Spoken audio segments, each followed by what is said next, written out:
भगवान कहते हैं वो दुर्लभ नहीं, वो सुदुर्लभ है। वो उसको क्या कहा प्रभु ने? भगवान कहते स महात्मा सुदुर्लभ। वो महात्मा दुर्लभ है। ऐसे भगवान ऐसे महात्मा को अपना स्वरूप ही कहते हैं। जैसे कहा जाता है कि ब्रह्मविद ब्रह्मैव भवति वाली बात, और नारद भक्ति सूत्र में भी कहा तस्मिन् तज्जने भेदाभावात्। ये शरणागत जो होते हैं वे भगवान के हैं, और भगवान में और भगवान के अपने प्रेमियों में, महात्माओं में भेद होता नहीं। भगवान इस बात को कहते। और एक श्लोक मुझे स्मरण में आ रहा है कि श्रीमद् भागवत में भगवान ने बहुत सुंदर एक सूत्र दिया।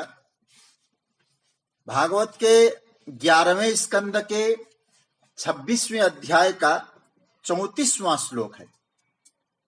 बड़ा सुंदर महात्मा के महिमा के बारे में भगवान कह रहे हैं। संत जो भगवान जिनको अपना आत्मा कह रहे हैं, अपना स्वरूप कह रहे हैं, उसकी महिमा क्या है? संतो दिशन्ति चक्षुंसि बहिरर्क समुत्थितः देवता बांधवा संतः संत आत्माहमेव च। भगवान ने यहां कहा सूर्य जैसे आकाश में उदय हो जाए तो वस्तुओं को प्रकाशित करते हैं, नेत्रों को प्रकाश का दान करते हैं। ऐसे ही संत पुरुष महात्मा जिसको परमात्मा कहते हैं, वे भगवान को देखने के लिए, ठाकुर जी के साक्षात्कार के लिए वे अंतर्दृष्टि साधक को प्रदान करते हैं। फिर वो कौन है? कहते हैं देवता बांधवा संत। वे अनुग्रहशील है, वे बंधु है, वे सुहृद है, और अधिक क्या कहूं, संत आत्मा हमें च। भगवान कहते हैं संत के रूप में मैं ही विद्यमान रहता हूं। और ऐसा जो महात्मा है वो दुर्लभ है। दुर्लभ नहीं, सुदुर्लभ है। एक श्लोक है और बहुत सुंदर श्लोक मुझे स्मरण में आ रहा है, मैं आपको सुनाऊं। महात्मा कौन है, किसे कहते? प्रलयस्यापि हुंकारैः चलाचल विचालनैः विक्षोभम नैति यस्यान्त समात्मेति कथ्यते। प्रलय की गर्जना हो, चर अचर सृष्टि विचलित हो, फिर भी जिसके चित्त में किसी प्रकार का विक्षोभ न हो, अंतर में किसी प्रकार के विक्षोभ न हो, चलायमान न हो जिसका हृदय, वो महात्मा है। ऐसा जो महात्मा है वो दुर्लभ है। तो भगवान यह जो कह रहे हैं वासुदेव सर्वमिति, संपूर्ण संसार परमात्मा का ही स्वरूप है, भगवान ही है। ऐसा जो भाव रखने वाला भगवान कहते हैं सुदुर्लभ है। वासुदेव ही है भगवान। जगत गुरु शंकराचार्य भगवान का जो भाष्य है उसका मैं आपको एक छोटा सा रूप दे दूं। जगत गुरु भगवान भाष्यकार बहुत बढ़िया बात कहते हैं कि जगत जो दिखाई दे रहा है, जगत तो भ्रम से ही दिखाई दे रहा है, ये उनका भाव है। क्योंकि वो तो अद्वैत मार्तंड जो है, जगत का जो दिखाई देना ही भ्रम है तो क्या है? बोले है तो वासुदेव ही। वासुदेव ही जगत है, लेकिन यदि संसार दिखाई दे रहा है ये भ्रम है। कैसे? बोले रस्सी सत्य है, लेकिन भ्रम के कारण सर्प दिखाई देता है। सत्य तो परमात्मा ही है, भ्रम के कारण जगत दिखाई देता है। इसलिए भगवान इस श्लोक के माध्यम से क्या कहना चाहते हैं? जो संत होते हैं, जगत गुरु शंकराचार्य भगवान का भाव है, ऐसे जो महात्मा है, ऐसा जो ज्ञानी है, उनके जीवन में अज्ञान की निवृत्ति हो गई। इसलिए अज्ञान की निवृत्ति होते ही परम सत्य का साक्षात्कार हो गया। ये सूत्र दे रहे हैं। अब आइए हम लोग थोड़ा सा आगे के श्लोक में जाएं। ठीक है, भगवान की महिमा को जानकर उनकी शरण लेने वाले भक्तों की भगवान ने खूब अच्छी चर्चा की। अब थोड़ा सा प्रसंग बदल जाएगा। भगवान ने यहां 16वें श्लोक से चतुर्विधा भजन्ते माम, यहां से प्रभु ने जो प्रारंभ किया, 19वें श्लोक में जाकर भगवान ने कहा इनकी परिसमाप्ति, जो 4 प्रकार के भक्तों की चर्चा करके अर्थार्थी, आर्त, जिज्ञासु और ज्ञानी, इन चारों प्रकार के भक्तों की चर्चा करी। और उसके बाद भगवान ने इसका उपसंहार करते हुए कहा लेकिन ज्ञानी भक्त श्रेष्ठ है। और ज्ञानी क्या समझता है? वासुदेव सर्वम, संपूर्ण जगत वासुदेवमय है, ये समझता है। यहां शरणागति का एक विलक्षण रूप ठाकुर जी ने प्रस्तुत किया। अब प्रश्न उठा कि सब परमात्मा की शरण में इतना आनंद है, सब जगह भगवान का स्वरूप दिखाई देता है, तो सब भगवान की शरण ग्रहण क्यों नहीं करते? कारण क्या है? सबको करना चाहिए। भगवान यहां कुछ बातें कहना चाह रहे हैं। कुछ चोर घुसे हुए हैं, वे चोर चोरी करके ले जाते हैं। क्या लूटते हैं? बोले हमारे विवेक को, हमारे होश को, हमारे ज्ञान को वो चुरा के ले जाते हैं, हरण कर लेते हैं। और कौन है जो भगवान की शरण को जाने से रोकते हैं, भगवान के शरण में पहुंचने नहीं देते? और कौन ऐसे लोग हैं? इसकी चर्चा ठाकुर जी कर रहे हैं। ये श्लोक है 20वां श्लोक। आइए अब हम लोग 20वें श्लोक में प्रवेश करें। बड़ा सुंदर भाव है। क्यों भगवत शरणागत नहीं हो पाते? कामैस्तैस्तैर्हृतज्ञाना प्रपद्यन्तेऽन्यदेवताः तं तं नियममास्थाय प्रकृत्या नियताः स्वया।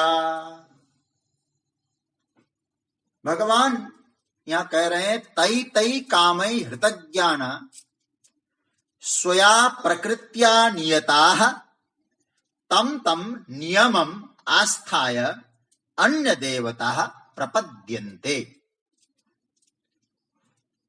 तै तै कामै हृतज्ञाना, उन भोगों की कामना करने के कारण जिनका ज्ञान अपहरण हो चुका है, अपहरित हो चुका है, वे लोग स्वया प्रकृत्या नियता, अपनी प्रकृति के वशीभूत होकर, अपने स्वभाव के वशीभूत होकर, तम तम नियमम आस्थाय, उन नियमों का पालन करके, उन नियमों को धारण करके अन्य देवता प्रपद्यन्ते, अन्य देवताओं को भजते हैं, अन्य देवताओं को पूछते हैं। इसका सीधा सा अर्थ क्या है? उन कामनाओं से जिनका ज्ञान अपहरित हो गया है, ऐसे वे मनुष्य अपनी अपनी प्रकृति से, अपने अपने स्वभाव से नियंत्रित होकर, वशीभूत होकर, देवताओं के उन नियमों को धारण करके अन्य देवताओं के शरण ग्रहण करते हैं। भगवान यहां कह रहे हैं। अब महत्वपूर्ण बात यहां यह है, एक भगवान हृतक ज्ञान। अब हमारा जो ज्ञान है, हम भगवान के हैं, हमको भगवान के ही शरण को ग्रहण करना चाहिए, तो पूर्ण पुरुषोत्तम की शरण में क्यों नहीं जाते हम लोग?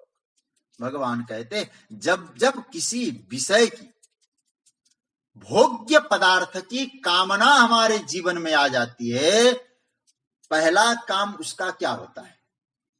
पहला क्या परिणाम निकलता है? पहला परिणाम निकलता है हमारा विवेक नष्ट होने लगता है।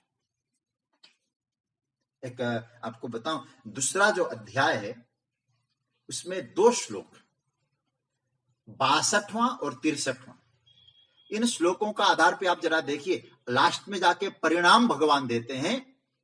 ध्यायतो विषयान पुरुष संगस्ते सुपजायते, संगात संजायते काम, कामात् क्रोधोभिजायते, क्रोधात् भवति सम्मोह, सम्मोहात् स्मृति विभ्रम, स्मृति भ्रंशात् बुद्धिनाशो, बुद्धिनाशात् प्रणश्यति।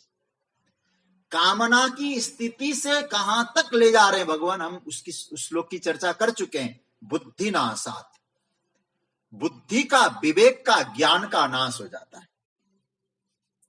किसी भी विषय की आसक्ति यदि जीवन में आ गई तो धीरे धीरे जो सोचने की, विवेक की जो शक्ति है ना, वो ह्रास होने लगती है। विवेक का अपहरण हो गया। क्यों? क्योंकि बुद्धि उसी के पीछे भागती है। मैं उस वस्तु को कैसे पाऊं, यदि पा लिया है मैं कैसे हमेशा इसको रख सकूं। तो रिजल्ट क्या निकलता है? हमारी बुद्धि की जो सारी ऊर्जा है, हमारी बुद्धि की जो सारी शक्ति है, उसी दिशा में चली जाती है। और याद रखना, जब दिशा में चली गई भोग को पाने की दिशा में, तो क्या योग्य है, क्या अयोग्य है, मेरे लिए क्या कर्तव्य है, क्या अकर्तव्य है, उसको कुछ नहीं सूझता। फिर व्यक्ति को विषय और वासनाओं की कामना कहां तक गिरा रही, भगवान बता रहे हैं। मुझे भी भूल जाते, इधर उधर भटकते हैं लोग। एक कामना, काम, इसलिए गोस्वामी जी रामचरितमानस के उत्तरकांड में कहते, काम बात कफ लोभ अपारा। काम क्या है? बात। बात मतलब बात रोग, जिसको आजकल की भाषा में एसिडिटी। अब किसी को यदि गैस का ट्रबल हो जाता है ना, एसिडिटी हो जाती है, तो क्या कहते, कोई कहता है मेरे सर पे गैस चढ़ गया, कोई कहते मेरे छाती पर गैस चढ़ गया, कोई कहते हड्डी में वायु घुस गया। अब जरा देखिए, इसका अर्थ क्या है? एक कहां घुस जाए, एक कामना, एक बात रोग है। और गोस्वामी जी कहते काम बात, एक कामना ही वायु रोग है। ये जहां चला जाता है वायु रोग, वहीं जाकर परेशान करेगा। और फिर क्या होता है? गैस जब सर पे चढ़ जाता है, सारा ध्यान यहीं चला जाता है, उसी कामना में चली गई वृत्ति। फिर क्या होगा? फिर हमारी स्थिति, वो जो विवेक है ना, वो धीरे धीरे कमजोर पड़ता है। भोग की कामना जब जीवन में आ जाए, हमारे जो ज्ञान की जो धारा है ना, उसको पतन की ओर ले जाती है। अब जरा सोचिए,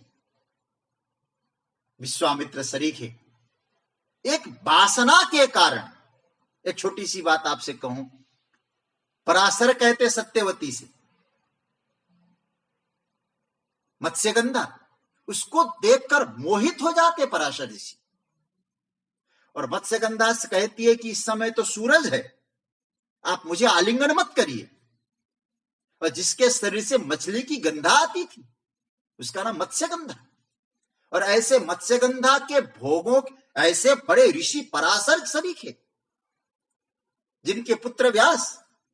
और पराशर ऋषि भोगों की वासना में लिप्त हो गए। क्या कहते हैं? तुम चिंता न करो देवी, ये सूरज का प्रकाश, हम लोग आलिंगनबद्ध हो रहे हैं ना, मैं एक काम करूं? बोले क्या? इतना पावर, इतना सामर्थ्य है मेरे पास, मैं इस सूरज के प्रकाश को ढक के अंधेरा बना दूं। किया, अंधेरा बना दिया, प्रकाश को ढक दिया। लेकिन सज्जनों, इतना करने वाला महापुरुष अपनी वासना को नहीं ढक पाता है। कहां चला जाता है? क्या ये वासना हरण कर लेती है। मैं किसी पर आक्षेप के दृष्टिकोण से नहीं बोल रहा हूं। जो बहुत बड़े बड़े प्रवचनकार, बड़े बड़े लोग, आश्रम, अनेकों आश्रमों के, संस्थाओं के मालिक, सुना है कि उनकी चालीसा का पाठ होने लग गया था। क्या हो गया? एक छोटा सा कारण, कारागार में जाना पड़ा। कहां गया ज्ञान? पतन की ओर कहां चले गए? भगवान इसका उत्तर देते, कामैस्तैस्तैर् हृतज्ञान। वासनाओं का बोझ ऐसा होता है सज्जनों, हमारा विवेक नष्ट कर देता है। हमको क्या करना है, क्या नहीं करना है, हम किस स्तर के हैं, भगवान कहते हैं यही स्थिति होकर हम लोग परमात्मा से विमुख होते हैं। थोड़ा चिंतन करना है। गीता तो हमें सावधान करने के लिए कहती है, क्योंकि भोगों की वासना व्यक्ति को विवेकहीन बना देता है। जब भी मन को कोई वासना तीव्रता से पकड़े, मैं आपसे केवल, हम तो गीता का केवल चिंतन कर रहे हैं, अपने आप से किसी को एक बात बताऊं, इसलिए मैंने स्वाध्याय और चिंतन नाम दिया है। हमें अपने आप चिंतन करना है, सोचना है। जब भी मन को कोई वासना तीव्रता से पकड़ लेता है, तब जरा अपने भीतर झांकें, देखें कि हमारे में जो वासना ने हमको पकड़ लिया, हमारे मन को, हमारे में जो ज्ञान की क्वालिटी है उसकी क्या अवस्था हो रही है। ज्ञान के जो गुण है उसमें कोई परिवर्तन तो नहीं हो रहा है ना। याद रखना, जब ये अवस्था आ जाए, धीरे धीरे ज्ञान की जो हमारा जो स्तर है ना, वो गिरने लगता है, निम्नगामी हो गया, नीचे गिर गया, स्तर नीचे की ओर चला गया। कहां चला जाता है?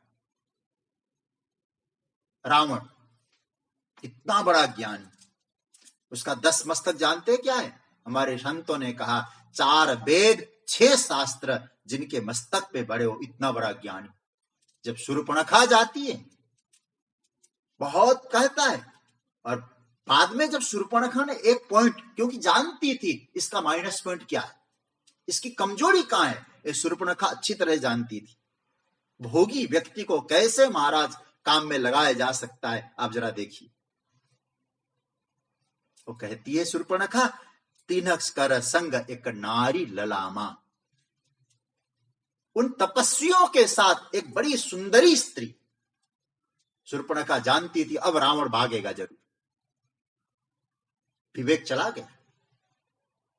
आप जरा सोचिए, भोगों की जो वासना होती है, वो चाहे किसी प्रकार की हो, यदि तीव्रतम वासना हमारे मन में घर कर जाए तो हमारा धीरे धीरे धीरे धीरे विवेक नष्ट हो जाएगा, कर्तव्य नहीं सूझता। जिस भोग्य पदार्थ के विषय में कामना मन में आती है, उस विषय को पाने के लिए साधक फिर क्या समझता है? मैं सिद्ध हो गया हूं, अपना महत्वपूर्ण बात समझता है, पूरी ऊर्जा लगाता है, फिर विवेक के अभाव में भटकता है। यहां से कामना पूरी हुई, उनको पकड़ो, वहां से पूरी हुई, उनको पकड़ो। भगवान कहते हैं ऐसे लोग अन्य अन्य जगह जाते हैं, अन्य अन्य देवताओं की शरण में जाते हैं। उन्हें यह नहीं पता चलता कि अन्य देवताओं में भी जो ऊर्जा देने वाला है वो परम तत्व मैं हूं। देवताओं को ऊर्जा तो परमात्मा ही तो प्रदान करता है। परमात्मा का जो नित्य प्रवाह है, वासुदेव सर्वम सर्वत्र व्याप्त है, उससे हम लोग न जुड़कर छोटे छोटे नहरों से, छोटे छोटे तालाबों से, छोटे छोटे पोखर से हम लोग जुड़ते जाते और समझते हैं बस यही श्रेष्ठ है। वो तो अमृत का सागर लिए बैठा है। भगवान कह रहे हैं प्रपद्यन्तेन्य देवता, अन्य देवता अन्य अन्य देवताओं की तरफ जाते हैं। देखो एक बात और समझना, अन्य देवता भगवान की तरफ से नहीं है, एक बात स्पष्ट समझना। कई लोग इस पर टीका टिप्पणी करते हैं, जो भगवान कहते हैं अन्य देवताओं के, गणेश लक्ष्मी ये सब इनके शरण में जाते हैं, मेरी शरण में नहीं आते। भगवान जो एक कह रहे हैं कि अन्य देवता उपासक की दृष्टि से, प्रभु की दृष्टि से नहीं। भगवान कहते हैं एक कामना करते हैं, उनके पास जाओ, एक कामना आ गई उनके पास जाओ, इस कामना को पूरी करना उनके पास जाओ। आप लोग प्रैक्टिक गीता को कितना आप जो कितनी प्रासंगिकता से हम लोग देख सकते हैं, वर्तमान में कितना प्रासंगिक है गीता। शहरों में 50 मंदिर होंगे गणेश जी के, हनुमान जी के, अब 1-2 मंदिर होते हैं जो लाइमलाइट में आ जाते हैं, प्रसिद्धि होती है उनकी, और लोग क्या समझते हैं बस पावरफुल यही है, वहीं जाओ। और देखिए, और बाकी तो कुछ नहीं, उसमें शक्ति नहीं है। ऐसे मैं बहुत अनुभव कर चुका हूं कथा की यात्रा में जाकर, लेकिन इतना जरूर मैं कह दूं, अन्य देवता किसने बनाया? ठीक है, अन्य तो हम बना रहे हैं स्वार्थ के कारण। भगवान कहते हैं देवता में या ईश्वर में अन्यत्व नहीं है, एक ही है। ये कितने प्रकार के हैं, ये हमने निर्माण किया है। और परिणाम क्या स्थिति आती है, थोड़ा आप चिंतन करना। हम कृष्ण के उपासक है, हम राम के उपासक है, हम शिव के उपासक, यहां तक तो ठीक। किंतु फिर हम लोग क्या कहने लग गए, हम कृष्ण के बाल रूप के उपासक है, लेकिन कृष्ण जब युवा होते हैं तो हम कृष्ण को नहीं मानते। ऐसा भी संप्रदाय है, मैं नाम नहीं लूंगा यहां। और कई लोग तो कहते हम तो काले हनुमान के उपासक है, गोरे हनुमान के उपासक नहीं। अन्य अन्य देवताओं को पकड़ते हैं हम लोग। आप जरा सोचिए कितना बंटवारा किया हम लोगों ने, सही बात। और कहते हैं कि कुछ लोग तो, जो ऐसी भी स्थिति, मैंने 2-4 लोगों को देखा भी है, ऐसे वैष्णव थे और शिव का नाम लेने से परहेज करते थे। बोले हमारा जो अन्य जो है ठाकुर जी के प्रति अनन्यता है ना, वो बिगड़ जाएगी। इसलिए कभी कोई बाहर का व्यक्ति देखता है तो कहता है कैसा सनातन है धर्म है, कैसा हिंदू धर्म है। याद रखना सज्जनों, हमारा सनातन वैदिक धर्म है, कभी सिखाता नहीं। धर्म ने ये नहीं कहा कि हनुमान अलग है, गणेश अलग है। हिंदू धर्म कहता है वासुदेव सर्वमिति, स महात्मा, सब जगह परमात्मा है। कौन कहता है कि वाण भगवान नहीं है। कबीरदास जी का बहुत सुंदर पद है ना, कहते कबीरा कुआ एक है, पनिहारी अनेक, बर्तन सारे न्यारे भय, पानी सब में एक। अंतर कहां है? पर मनुष्य में जो लालच है, उसने जो अन्यत्व खड़ा कर रखा है, उसने विभाजन कर दिया। इसे ठीक से समझें, धर्म को दोष न दें, शास्त्रों को दोष न दें। भगवान कहते हैं कामैस्तैस्तैर हृतज्ञाना प्रपद्यन्तेन्य देवता। अपनी कामनाओं की पूर्ति करने के लिए केवल कर्म भी क्यों करें। आप बुरा मत मानना, हम लोग कोई कहते हैं ना भगवान का भजन करो, क्या फायदा, भगवान की उपासना करो, क्या मिलेगा। कामैस्तैस्तैर, भगवान से भी कुछ चाहते हैं तब भगवान का भजन करते हैं। याद रखना, जितना अधिक कामना, जितनी अधिक कामना, उतना ज्ञान का स्तर घट जाएगा। जैसे एक तराजू है ना, तराजू के 2 पल्ले, एक तरफ आप रख दीजिए कामना, दूसरी तरफ ज्ञान विवेक, तो आप 20 का तराजू ले लीजिएगा ना। यदि वो कामना ज्यादा गहरा हो जाए और भारी हो जाए तो हमारा विवेक बड़ा हल्का हो जाता है, विवेक खत्म, उसका कोई मूल्य नहीं रहेगा फिर। तो लालच बुद्धि को कम देती है, कम करती तो ठीक, विकृत भी कर देती है। जितनी अधिक लालच उतनी बुद्धि कम। इस कामना के विषय में गीता ने तो काफी चर्चा की है। जब भगवान ने स्थित प्रज्ञ की बात कही तो भगवान ने पहला ही श्लोक स्थित प्रज्ञ में क्या कहा, 2 अध्याय का 55वां श्लोक, प्रजहात यदा कामान सर्वान पार्थ मनोगतान आत्मन्येवात्मना तुष्ट स्थित प्रज्ञस्तदोच्यते। और मुझे आपको कहूं, बहुत एक सुंदर मंत्र आपके सामने रख लूं, कठोपनिषद का। बड़ा, जब समापन का समय आया, नचिकेता जब को यमराज समापन करते हैं तो क्या बढ़िया बात कहते हैं। ये मंत्र है, यदा सर्वे प्रमुच्यन्ते कामा एस्य हृदय स्थिता अथ मर्त्यो अमृतो भवति अत्र ब्रह्म समुष्णिते। जब भीतर की जो बैठी हुई जो कामना की कालिमा है तो सब निवृत्त हो जाएगी, तो उसी समय जो मर्त्य है, मनुष्य है, अमृत को पा लेता है। तो भगवान यहां कह रहे हैं, हे अर्जुन, कामैस्तैस्तैर हृतज्ञाना प्रपद्यन्ते न देवता। उसका अज्ञान निवृत्त होता, अज्ञान हर का हरण हो, ज्ञान का हरण हो जाता है, विवेक निवृत्त होता है, तो फिर इधर जाओ उधर जाओ अपनी कामना की पूर्ति के लिए। जब यह कामना पूर्ति हेतु अन्य देवताओं की शरण जाता है ना, तो याद रखना सज्जनों, एक बात और अच्छी तरह से नियमों को पालन करना पड़ेगा। इसलिए भगवान नीचे के श्लोक में क्या कहते हैं, तम तम नियम आस्थाया। ये पकड़ लेंगे तो आपको लगेगा कि नहीं, हम तो केवल गोविंद के शरणागत होते हैं, हमें किसी प्रकार की कोई कामना नहीं है, हम तो केवल उनका भजन करेंगे। तम तम नियम आस्थाया, अपने स्वभाव के कारण अनेक नियमों में पड़ जाते। देखो भाई, कैसे कैसे नियम होते आप जानते होंगे। एक मंदिर है भारतवर्ष में, वहां जाइए, तेल लेकर भीगे कपड़े से जाना पड़ता है। कहीं देवी के मंदिर में जाइए, बोले हमारी एक इच्छा है पूरी कर दे, देवी पूरी करे, वहां के पंडालों क्या कहते हैं, बलि चढ़ानी पड़ेगी। अब आप विचार करिए, क्योंकि यदि आपने कामना की है तो उनका नियम पालन भी करना पड़ेगा आपको। इसलिए पूजन करो, देवी की उपासना करो, लेकिन क्या कहो, तुम प्रसन्न रहो, मेरे मन में कोई कामना की कालिमा नहीं। तो सज्जनों, केवल कर्तव्य भाव से जो भजन होता है उसमें आनंद है। भगवान कहते हैं जो कर्तव्य भाव से परमात्मा सर्वत्र इस भाव नहीं रखकर एक एक कामना की पूर्ति के लिए जो भटकते हैं, तम तम नियम आस्थाय प्रकृत्या नियतासु, भटकना पड़ता है अपने स्वभाव से वशीभूत होकर।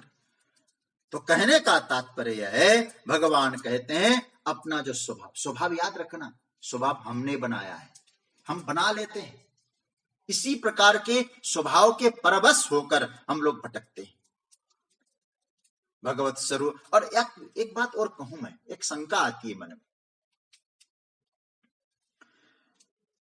यहां अन्य देवता क्यों कहा?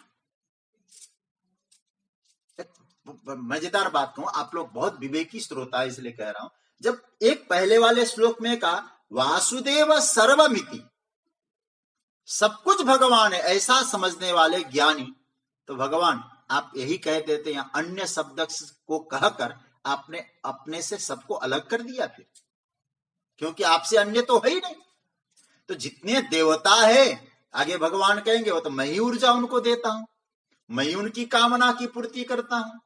तो फिर अन्य आप उनको क्यों कह रहे हैं? आप ही के मुख से प्रपद्यन्ते अन्य देवता।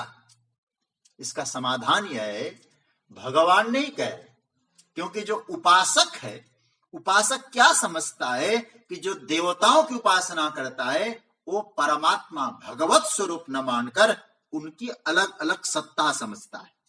गणेश की अलग सत्ता, हनुमान की अलग सत्ता, दुर्गा की अलग सत्ता, सब अलग अलग सत्ता समझने लगते हैं और भगवान का स्वरूप नहीं समझता है। तो फिर परिणाम क्या होता है? तो अन्य देवता, अन्य अन्य समझता है, तो इसलिए वो भगवान को नहीं समझ पाता, और भगवान की ओर से नहीं, उपासक की ओर से। तो दो बातें आ गई, एक तो कामना के कारण और एक स्वभाव के वशीभूत होने के कारण। फिर क्या होता है? व्यक्ति दौड़ता है, उनके नियमों का पालन करता है। भगवान कहते कामैस्तैस्तैर हृतज्ञाना प्रपद्यन्ते अन्य देवता तम तम नियममास्थाय, उन नियमों को धारण करके फिर प्रकृत्या नियता स्वया, अपनी प्रकृति से वशीभूत होकर, स्वभाव से वशीभूत होकर उधर ही भागता है, उधर ही जाता है। देखिए यहां मैंने एक आप लोगों को हिंट हाईलाइट करने को कहा था, यहाँ कहा था मैंने आपको, अंडरलाइन करिए, प्रपद्यन्ते, प्रपद्यन्ते, प्रपद्यते, प्रपद्यन्ते। यहां सब जगह बहुवचन है, लेकिन जो प्रपद्यते वहां एक वचन है। अभी जैसे हम लोगों ने श्लोक देखा प्रपद्यन्ते अन्य देवता, सब जगह बहुवचन, लेकिन यहाँ एक वचन। इसका अर्थ क्या है? यहाँ महत ज्ञानवान एक वचन है। दूसरा, एक वचन कहकर भगवान कहते हैं कि ऐसे कई हजारों में करोड़ों में एक होते हैं, बहुनाम जन्मनामन्ते। दूसरी बात, वो एकत्व का सर्वत्र दर्शन करता है।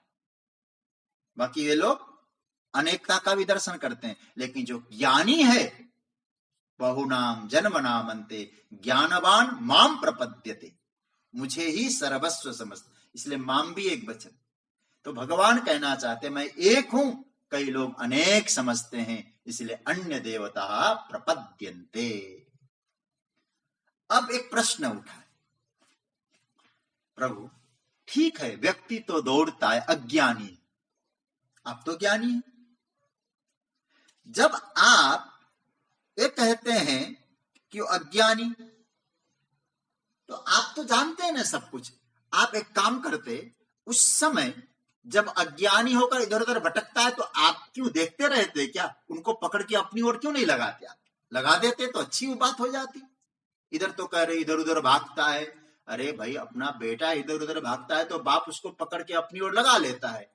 तो आप तो जगत के पिता है, तो आप भी तो लगा लेते। भगवान कहते नहीं, कारण है। क्या कारण है? भगवान 21वें श्लोक में इसका जवाब देते। 21वां श्लोक, आइए, बड़ा सुंदर भाव।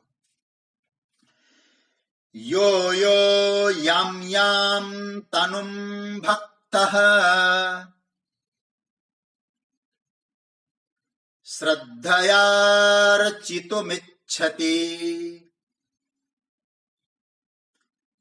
तस्य तस्याचलां श्रद्धां तामेव विदधाम्यहम्। बहुत सुंदर सूत्र है। भगवान कहते हैं, यह भक्त याम याम तनुम श्रद्धया अर्चितुम इच्छति तस्य तस्य श्रद्धाम अहम ताम एव अचलाम विदधामि। यह भक्त, जो यह भक्त शब्द का अर्थ लगाना सकाम भक्त, जो कामना युक्त, कामना को धारण करने वाले भक्त सकाम भक्त है। याम याम तनुम, तनुम शब्द का अर्थ है देवताओं का स्वरूप। जिन देवताओं के स्वरूप के प्रति श्रद्धया अर्चितुम इच्छति, श्रद्धा पूर्वक पूजा करने की इच्छा रखता है। तस्य तस्य श्रद्धाम, उन सकाम भक्तों की श्रद्धा को अहम ताम एव, मैं उसी देवता के प्रति ऐसा ही अचलाम विदधामि, दृढ़ कर देता हूं। इसका अर्थ है, जो भक्त जिस देवता का श्रद्धा पूर्वक पूजन करना चाहता है, उस देवता के प्रति मैं उसकी श्रद्धा को दृढ़ कर देता हूं। यह थोड़ा सा चिंतन जैसा श्लोक है। भगवान यहां कहते हैं कि जैसे, अब मैं कहूं जैसे कोई मंगल है,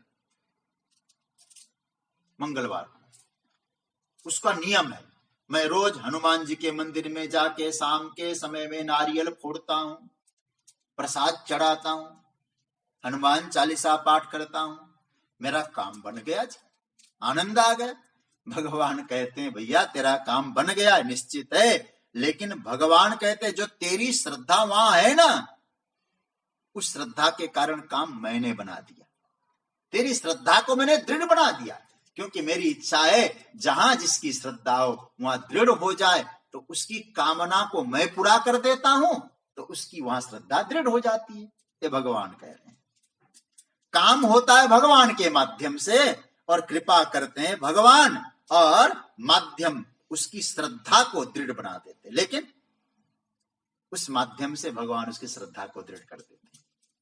भगवान कहते हैं, मैं तो सबके लिए एक जैसा ही, पर जिसकी जैसी कामना वह उसकी तरफ ही दौड़ेगा। मैं तो सबके लिए हूं, लेकिन लोग उसकी तरफ दौड़ेगा तो उधर ही जाएगा, मेरी तरफ नहीं आएगा। एक बहुत बढ़िया बात आपको सुना दूं। श्रीमद् भागवत के जो है हमारा यह श्रीमद् भागवत के द्वितीय स्कंद के जो भगवान सुखदेव जी महाराज ने वर्णन किया है, वो जरा आप लोग के पास भागवत का पुस्तक हो, आप देख लें, आपको बड़ा आनंद आएगा। नहीं तो कोई बात नहीं, मैं आपको बता रहा हूं। यह है भागवत के द्वितीय स्कंद के 3 अध्याय में पहले से लेके, प्रथम से लेके लगभग आपको बताऊं 10 नंबर का श्लोक, 10 नंबर तक। इसमें भगवान ने, सुखदेव जी ने अनेक देवताओं का किस प्रकार से कामना, इस श्लोक से आपको बहुत मिलजुल खाएगा। अश्विनियों, यदि आयु की कामना हो तो अश्विनी कुमारों की पूजा करें, जो है रूप की कामना हो तो गंधर्वों की पूजा करें, स्त्री की कामना हो तो उर्वशी की पूजा करें, राज्य कामना हो तो मनु की पूजा करें, विद्या की कामना हो तो शंकर की पूजा करें, ये सब कहा। लेकिन जो इसको उपसंहार कर रहे हैं 10वां श्लोक, उसमें क्या कहते? अकामः सर्व कामो वा मोक्ष काम उदारधि तीव्रेण भक्ति योगेन यजेत पुरुषम परम। भगवान सुखदेव जी कहते हैं यदि किसी प्रकार की कोई कामना नहीं है, अथवा सर्व काम है, अथवा आप मोक्ष काम है, तो आप क्या करना? भगवान का भजन करो, भगवान के शरणागत हो जाओ, तीव्र भक्ति योग प्राप्त करो, तो निश्चित रूप से कल्याण हो जाएगा। यह भगवान बहुत सुंदर बात कहते हैं कि भाई कामनाओं की स्फूर्ति कोई करता हो, तुम्हें लगता होगा उसने कामना की पूर्ति की। भगवान कहते हैं नहीं, तुम्हारी गलती है, भूल है। सारी कामनाओं की पूर्ति परमात्मा से होती है। मैं गीता प्रवचन के प्रसंग में पहले भी मैंने कहा था, उपनिषद का मंत्र को लेकर, नित्यो नित्यानाम चेतनश्चेतनानाम एको बहुनाम यो विदधाति काम। सारी व्यवस्था परमात्मा की। जैसे मैं आपको उदाहरण दूं, सरकारी योजना है, उन सरकारी योजना में कहा जाता है कि एक काम करना है, एक काम करना है। तो अब सरकार से, अभी एक बात बताऊं, एक व्यक्ति मुझसे मिले, उन्होंने कहा कि भाई असम सरकार ने कुछ लोगों को पता नहीं क्या है, अरुणोदय योजना के तहत जो बेरोजगार महिलाएं हैं, कुछ है ऐसा, उनको कुछ महीने का कुछ निम्न 850-900 कुछ रुपया देने की योजना बनाई और 30 लाख लोगों को लाभ होगा। तो एक व्यक्ति हमको मिले, कहा कि वो पंचायत के जो प्रेसिडेंट है, फलाने व्यक्ति है ना, वो ऐसे है ना, उन्होंने हमारे ऊपर कृपा कर दी। बोले क्या कृपा की भाई? बोले कृपा ऐसी कर दी, उन्होंने हमारा नाम लिखवा के हमारा फॉर्म भरवाया, हमारा भी सैंक्शन हो गया। तो मुझे श्लोक याद आ गया। योजना किसकी थी? बोले योजना तो सरकार की थी, माध्यम कौन बन गया हो, और बड़ाई उसी की हो रही है। अच्छा, वो देता क्या? यदि सरकारी योजना में सरकार नहीं देती, वो पैसे देता क्या? भगवान कहते हैं कि भाई यही स्थिति है, कामना की पूर्ति मेरे द्वारा होती है। लोग कहते वहां से हुआ, वहां से हुआ। भगवान कहते उसको माध्यम बनाकर तुम्हारी इच्छाओं की पूर्ति मैं कर देता हूं। इसलिए भगवान यहां सुंदर भाव दे रहे हैं। एक श्लोक आपको सुनाओ। हम लोग संध्या वंदन करते, पूजा पाठ करते हैं, सबसे अंत में बोलते हैं, आकाशात पतितम तोयम यथा गच्छति सागरम सर्वदेव नमस्कारः केशवम प्रति गच्छति। कहीं भी जल बरसे, पहाड़ों में बरसे, तालाबों में बरसे, कहीं भी बरसे, धीरे धीरे धीरे धीरे उसको जाना समुद्र में ही है। इसी तरह से संसार में किसी देवता के भी प्रति श्रद्धा रखें, वो केशवम प्रति गच्छति, परमात्मा को ही प्राप्त होता है। इसलिए यहां भगवान ने एक शब्द का प्रयोग किया, यो यो याम याम तनुम। तनुम शब्द का अर्थ है शरीर, शरीर मतलब स्वरूप। जिन जिन देवताओं के स्वरूप में, जैसे देवता जो शब्द है ना, भगवान ने 20वें श्लोक में भी प्रयोग किया इसको, और आगे 23वें में भी। जरा देखिए यहां, प्रपद्यन्त्यन्य देवता, और आगे 23वें में भी भगवान कहते हैं देवान देव यजो यान्ति मद्भक्ता यान्ति माम अपि। तो यह भगवान कह रहे हैं, ये देवता शब्द हम लोग समझते हैं, जो देवताओं को स्वरूप तनुम, जिन देवताओं को हम पूजा करते हैं, वो देवता हमारी इच्छा की पूर्ति करते हैं। वो देवता कौन है? उन देवता की इच्छा की पूर्ति का अर्थ क्या है? मैं आपसे कहूंगा थोड़ा सा गंभीर हो जाएं, और मैं वेदांत के अनुसार कुछ बातें आपको समझाना चाह रहा हूं, और मुझे मालूम है इतने दिनों का जो आपको अभ्यास है समझ में आ जाएगा। देखिए, जैसे यहां जो तनुम शब्द का अर्थ है देवताओं का रूप, ठीक है, देवताओं का स्वरूप। अच्छा, देवता कितने प्रकार के होते हैं? अब मैं 33 कोटि देवताओं की चर्चा नहीं कर रहा हूं, मैं केवल इतना कहूंगा, वेदांत कहता है दो प्रकार के देव है, एक समष्टि देव है, एक व्यष्टि देव है। ये नोट करने जैसी बात। अब देखो और अच्छी तरह से उदाहरण से, समष्टि देवता है सूर्य, समष्टि के जो देवता है सूर्य। अब आपको बताऊं, यदि हमारे शास्त्रों को यदि सही रूप में हम समझने की कोशिश करें ना, शास्त्रों में क्या कहा उसका तात्पर्य समझने की कोशिश करें, तो मुझे आपको लगे, मैं कह सकता हूं फिर आपको भजन करना नहीं पड़ेगा, जहां बैठेंगे वहीं भजन हो जाएगा। लेकिन गलत क्या हो जाता है, हम लोग शास्त्रों का मर्म तो समझते नहीं है। अब मैं ज्यादा बात नहीं करूंगा, कथाओं का दौर भी ऐसा चला है, केवल नाच गान इधर उधर, कोई तत्व की चर्चा हो। भगवान यहां क्या बढ़िया बात कह रहे हैं। वेदांत कहता है कि हर चीज को तीन तरह से हम लोग समझ सकते हैं। कैसे? आधिदैविक, आधिभौतिक और आध्यात्मिक, तीन रूपों से हम समझ सकते हैं। थोड़ा सा चिंतन करिएगा। देखिए उदाहरण, सूर्य भगवान है, ठीक है। अब हम समझने के लिए कह रहा हूं, कहीं बाद में आप लोग ये ना कहें कि इसको ऐसा क्यों कहा गया। आकाश में जो सूर्य है, इस सूर्य एक तरह से समझ रहे हैं कि लटके हुए सूर्य है आकाश में। हम उनकी उपासना का, मेरी बात को गलत इसलिए मत ले जाइए, हम लोग कहेंगे वो आदि भौतिक सूर्य है। मैं आदि दैविक नहीं कर रहा हूं यहां, समझने के लिए वो आदि भौतिक सूर्य है। एक दूसरा सूर्य है, आप लोगों ने महाभारत में कथा सुनी है, कुंती से कृपा, कुंती को जो सूर्य की कृपा से कर्ण प्राप्त हुआ, वो सूर्य आदिदैविक सूर्य है। अब आदिदैविक और आदि भौतिक को जरा समझना। देखिए एक क्या है, आदि भौतिक जो सूर्य है वो समझ लीजिएगा संरचनात्मक, जो स्ट्रक्चर होता है ना उस प्रकार का, और जो आदिदैविक जो सूर्य है वो कार्यात्मक होता है, फंक्शनल होता है।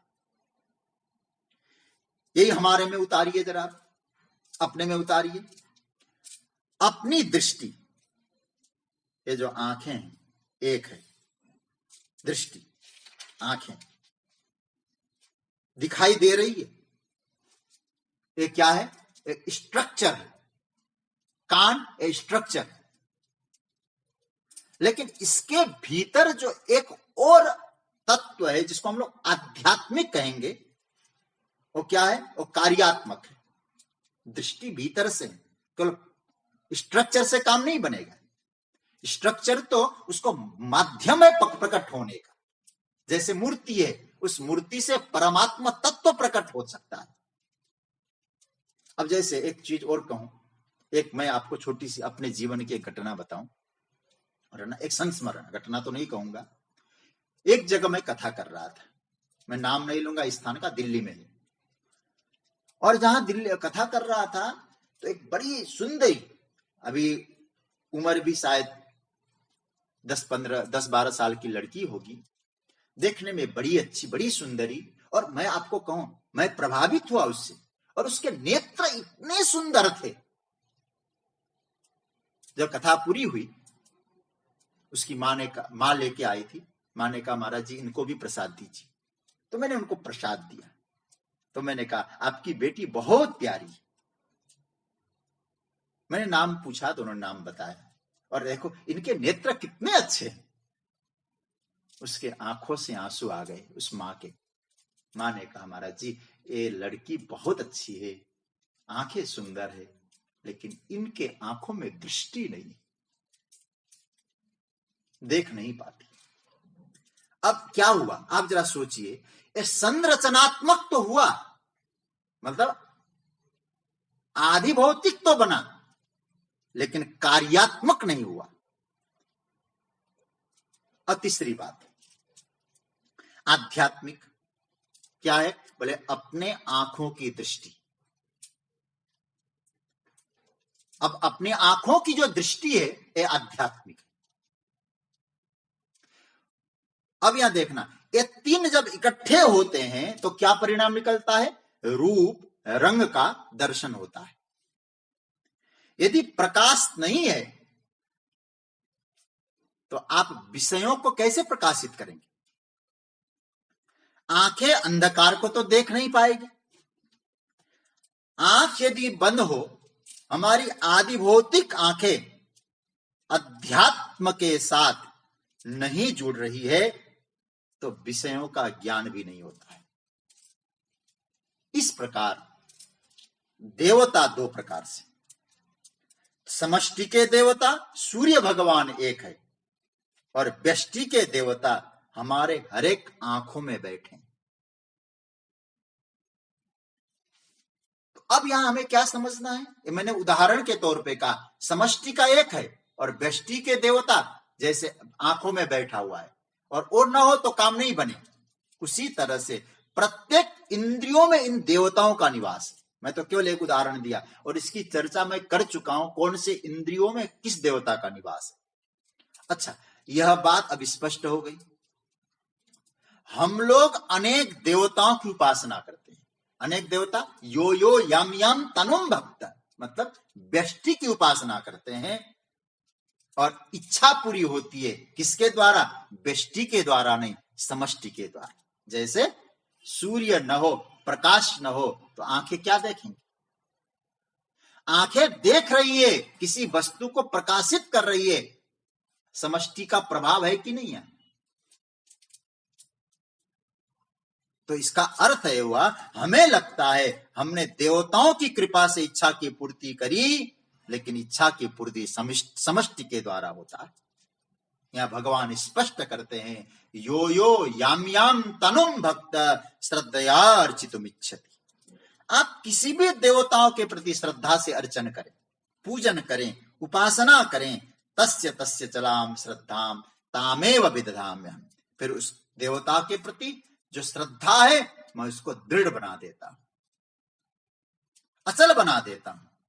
अच्छा प्रभु, जब आप अचल बना सकते हैं उन देवताओं के प्रति, तो ये जो श्रद्धा उनके प्रति अचल बना रहे हो, अपने ही प्रति बना लो ना, काम खत्म, इधर उधर भटकने की जरूरत ही न पड़े।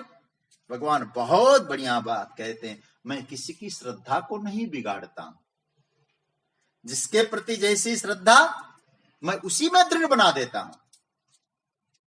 और याद रखना, क्योंकि भगवान यदि ऐसा कहेंगे तो भगवान तीसरे अध्याय में क्या कह चुके हैं? न बुद्धि भेदम जनयेत अज्ञानाम कर्म संगीना। बुद्धि भेद पैदा नहीं करनी चाहिए, ये छोटा है, इनकी क्या पूजा करो, मेरी ओर करो। और दूसरी बात, मैंने मनुष्य को विवेक दिया है, और विवेक देने का मतलब है मनुष्य को स्वतंत्रता दे रखी। मैं मनुष्य की स्वतंत्रता में हस्तक्षेप नहीं करना चाहूंगा। कोई किसी ग्रंथ पे श्रद्धा रखता है, कोई किसी व्यक्ति पर श्रद्धा रखता है, लेकिन श्रद्धा को दृढ़ जरूर मैं कर देता हूं। जही के जही पर सत्य सने हो, सोते मिल ही न कछु संदेह। लोगों की श्रद्धा केवल मुझ में ही लगे, भगवान कहते अर्जुन मेरा कोई आग्रह नहीं। हाँ, श्रद्धा को जरूर दृढ़ कर दूंगा, लेकिन यह है जब व्यक्ति श्रद्धा करता रहेगा तो किसी समय वो श्रद्धा करते करके श्रद्धा की यात्रा दिव्य हो जाए, फिर वो परम तत्व को ही सर्वत्र दर्शन करने लगेगा। लेकिन श्रद्धा न छोड़ें। भगवान यहां कहते हैं श्रद्धा, और श्रद्धा वाली बात मैं इतना ही कहूंगा, यहां भगवान ने एक सूत्र हम सबको बताया, चाहे आप किसी की उपासना करें, किसी भी देवता की उपासना करें, पर इस श्लोक के आधार पर तो कहा जा सकता है श्रद्धा आवश्यक है। क्योंकि भगवान यहां जो कहते हैं श्रद्धयार्चितुम इच्छति, और नीचे दो जगह, ऊपर श्रद्धा, नीचे क्या कहते हैं? तस्य तस्याचलाम श्रद्धाम। उसकी श्रद्धा को अचला बना देता हूं मैं, अचल बना देता हूं। इसका अर्थ है आप चाहे कैसी भी उपासना करो, किसी के प्रति उपासना करो, लेकिन एक बात कहूं, श्रद्धा आवश्यक है। बिना श्रद्धा के आपको कुछ नहीं मिल पाएगा। मैं पूज्यपाद प्रातः स्मरण कभी पढ़ लिया करिएगा जिनके ग्रंथों को, रामकृष्ण परमहंस। क्या उपासना नहीं की उन्होंने। वे श्रद्धा का एक भाव देते हैं। श्रद्धा किसको कहेंगे? वास्तविक श्रद्धा क्या है? वास्तविक श्रद्धा है अविश्वास की संपूर्ण अनुपस्थिति, ये श्रद्धा है। अविश्वास वहां उपस्थित ही ना हो कभी। जिनके प्रति आप श्रद्धा रखते हैं बिल्कुल अविश्वास ना हो। मां काली मेरी आराध्या है, अविश्वास के लिए कोई स्थान ही नहीं। अभी वह भक्ति की यात्रा तो बिना श्रद्धा के नहीं बन सकता। सज्जनों, श्रद्धया परयोपेता ते में युक्त तमामता, 12वां अध्याय भगवान कहते हैं। कैसी श्रद्धा? परया श्रद्धा, सर्वश्रेष्ठ श्रद्धा, सर्वोत्तम श्रद्धा। उससे परमात्मा से जुड़ा जा सकता है। इसलिए चलो मान लेते हैं, ऐसा नहीं। श्रद्धा मान लेते हैं ऐसी बात नहीं। श्रद्धा का तात्पर्य ही होता है हमारे जीवन में अब अविश्वास कभी उपस्थित न हो। तब भगवान कहते हैं ऐसे आप श्रद्धा रखो। और मैं आपसे कहूं, श्रद्धा के बिना कुछ काम नहीं चलेगा। हमारी जीवन यात्रा श्रद्धा से चलती है। कई लोग कहते हैं हम तो अंधश्रद्धा नहीं रखते। आप जरा सोचिए, श्रद्धा अंधा ही होता है? अंधी होती श्रद्धा। हमने जन्म लिया, ये कौन है? मेरी मां, हमारी श्रद्धा है। ऐसे कई गोद जो एडॉप्ट करते हैं ना बच्चे, वो कहते हैं उन्हें मालूम ही नहीं कि हमारे कई अन्यत्र माता पिता थे, उन्हीं को समझते। क्या है? श्रद्धा ही तो है वो। और मां ने कहा ये कौन है? ये मेरे पिता है। मां के कहने पे श्रद्धा हुई कि नहीं? एक मजा विनोद की बात मैं आपसे कह दूं। मैं मेरे पूज्य महाराज जी गुरुदेव से लखनऊ में थे हम लोग। लखनऊ में एक के घर जाना था और नई गाड़ी थी। नई गाड़ी मतलब नई जगह से गाड़ी आई थी, तो हमको जाना था। तो क्या हुआ, जिस गली में हम लोग पहुंच रहे थे वहां जगह नहीं मिल रही थी। उस व्यक्ति का पता तो था लेकिन मालूम नहीं वो जाना कहाँ है। तो एक व्यक्ति आए, हमने कहा कि भैया एड्रेस है, वहां पहुंचना है। बोले आओ आओ मैं ले जाता हूँ, गाड़ी में जगह है? बोले हाँ बैठो। उसको भी बिठा दिया और घुमाया, और घुमाने के बाद अपने घर के आगे उसने गाड़ी रुकवाई। तो महाराज जी को लगा कि भाई ये स्थान है, आ गया होगा। वो भी पहली बार आ रहे थे उस घर में। वो व्यक्ति उतर के कहा ये तो है मेरा घर, अब आप लोग यहां से सीधे जाना, वहां से दाएं बाएं होके पहुंच जाओगे। महाराज जी ने सोचा कि गजब है, अपने घर आने का इसने तरकीब ढूंढ लिया। और बाद में महाराज जी ने वही बात कह रहे, देखो हम लोगों से मैं ही था और तो कोई था ही नहीं। तो वो हमसे कहने लगे इसी का नाम है श्रद्धा। अंधश्रद्धा जो लोग कहते श्रद्धा अंधी होती है, मानना पड़ा कि नहीं, भले ही वो घर पहुंच गया अपने घर, उसकी बात मान के फिर हम लोग आगे बढ़े। तो कहने का मतलब है आप श्रद्धा रखें, चाहे किसी भी विषय में हो, किसी भी अवसर पे, किसी भी देवता के प्रति बिना श्रद्धा के सफल नहीं हो सकते। और इसीलिए श्रद्धा की आवश्यकता है। आप जिसमें श्रद्धा रखेंगे, भगवान कहते इच्छा की पूर्ति तो मैं कर देता हूं, लेकिन ये जरूर है कि वो तुम लोग समझते हो उसने किया, बस श्रद्धा तुम्हारा दृढ़ करने का काम मेरा है। ऐसा आप करते क्यों है सरकार? आप ही पूरा करें, आप ही प्रकट हो जाएं? भगवान कहते नहीं, उसके प्रति श्रद्धा है तो भगवान कहते हैं वो सब मेरा विधान है, कामना की पूर्ति उसके माध्यम से हम करा देते हैं। इसकी चर्चा भगवान कल करेंगे। अब आज की चर्चा को यहाँ विराम। एक बात और मुझे प्रसन्नता पूर्वक कहते हुए चर्चा को विराम करने का मन हो रहा है। आज एक और संदेश मेरे पास आया। देखो, चिंतन लोगों का बहुत अच्छा लगा।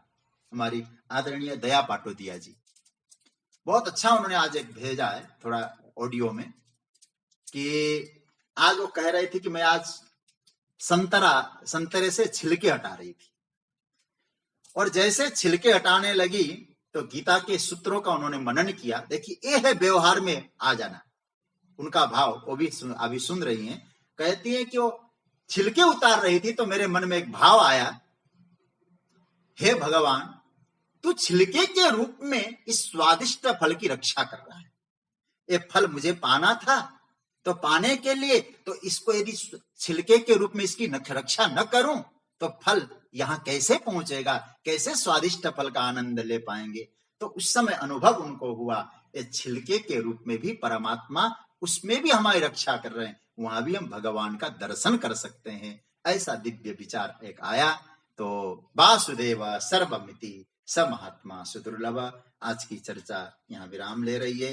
कृष्णाय वासुदेवाय हरये परमात्मने प्रणतः क्लेशनाशाय गोविंदाय नमो नमः। ओम शांति शांति शांति।